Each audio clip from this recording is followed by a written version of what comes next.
The Lord be with you. I'm Deacon Keith Fournier, and our first reading is taken from the book of Ezekiel. The word of Yahweh was addressed to me as follows.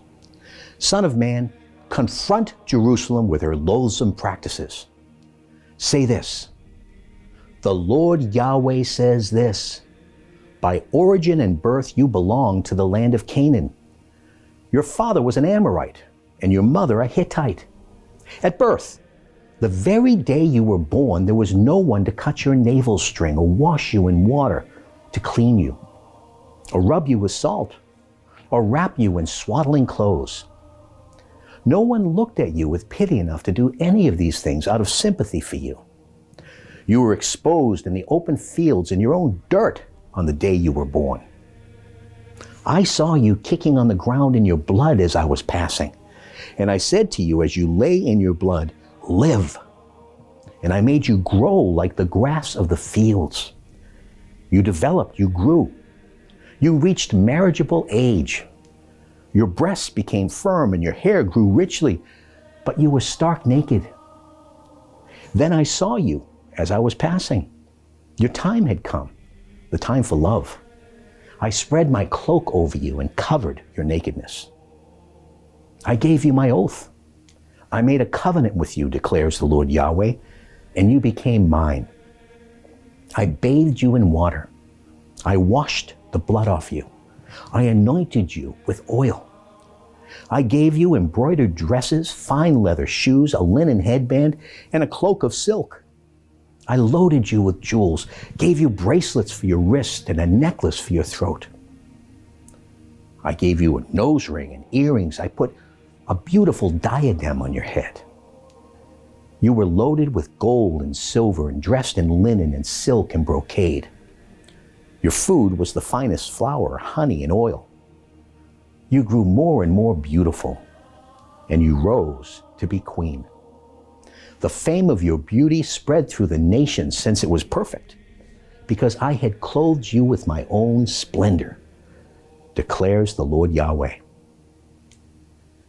But you became infatuated with your own beauty and used your fame to play the whore, lavishing your debauchery on all comers.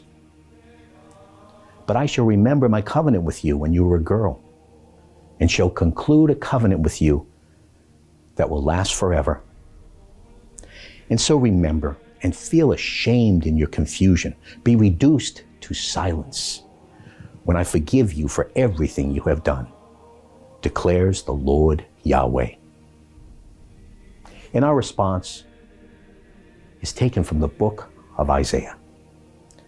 Look, he is the God of my salvation. I shall have faith and not be afraid. For Yahweh is my strength and my song. He has been my salvation.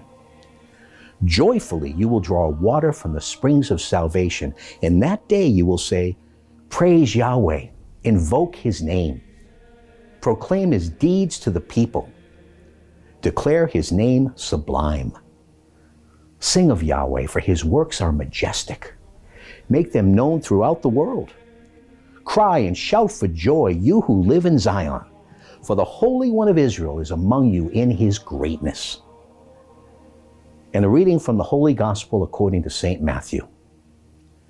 Some Pharisees approached Jesus, and to put him to the test, they said, is it against the law for a man to divorce his wife on any pretext whatever? He answered, have you not read that the Creator from the beginning made them male and female, and that he said, this is why a man leaves his father and mother and becomes attached to his wife, and the two become one flesh. They are no longer two, therefore, but one flesh. So then, what God has united, human beings must not divide. They said to him, then why did Moses command that a writ of dismissal should be given in cases of divorce? And he said to them, it was because you were so hard-hearted that Moses allowed you to divorce your wives. But it was not like this from the beginning. Now I say this to you. Anyone who divorces his wife, I'm not speaking of an illicit marriage, and marries another is guilty of adultery. The disciples said to him, If that is how things are between husband and wife, it is advisable not to marry. But he replied, it is not everyone who can accept what I have said, but only those to whom it is granted. There are eunuchs born so from their mother's womb. There are eunuchs made so by human agency. And there are eunuchs who have made themselves so for the sake of the kingdom of heaven. Let anyone accept this who can. The Gospel of the Lord.